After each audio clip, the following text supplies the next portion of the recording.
Maraknya kasus kekerasan seksual, salah satu faktornya adalah faktor pengembangan ekonomi masyarakat dan juga faktor pengembangan daerah.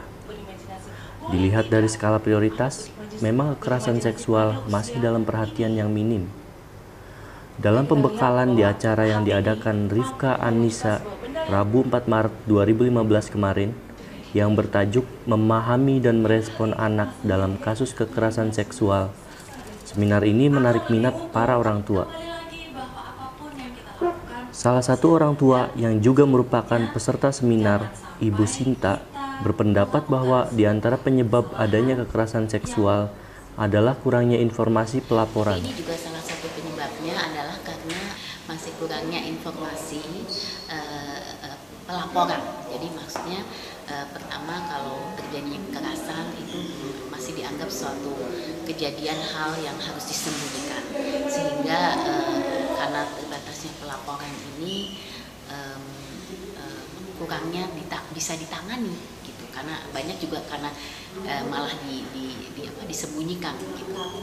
Faktor sekolah juga merupakan faktor opsional yang harus dipilih karena maraknya pemberitaan kasus kekerasan yang terjadi di sekolah. Sekolah atau tempat pendidikan itu salah satu faktor utama di mana sekolah ini punya keamanan, security yang ketat, juga melindungi anak dari hal-hal seperti ini bisa terjadi.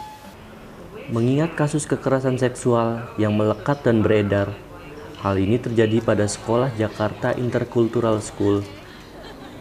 Namun pada kenyataannya, sebagai orang tua yang memiliki anak yang menjadi siswa di Jakarta Intercultural School, Ibu Sinta tidak percaya dengan isu yang beredar tersebut. Karena secara fisikal dan prosedur, JIS sangat ketat. Dampak positif yang didapatkan. Nah, jadi kalau dilihat dari apa kejadian di JIS dan secara physical space-nya maupun sistem prosedur yang ada di JIS, saya pikir kok chance itu sangat kecil gitu. Jadi terus terang kalau ditanya apakah itu berpengaruh terhadap pendapat saya terhadap sekolah, pada awalnya jelas orang tua shock ya. Jadi saya tidak memungkiri bahwa pasti ada terkejut lah, surprise kok bisa ini terjadi di sekolah semacam JIS gitu. Tapi setelah kita mengikuti gitu kejadian-kejadian yang ada dan seperti apa, saya pikir ini adalah sebuah fenomena yang mungkin ada hal-hal yang dipengaruhi yang tidak normatif gitu. Jadi makanya saya tidak melihat itu sebagai suatu konsideran untuk harus mengangkat anak saya dari sekolah gitu.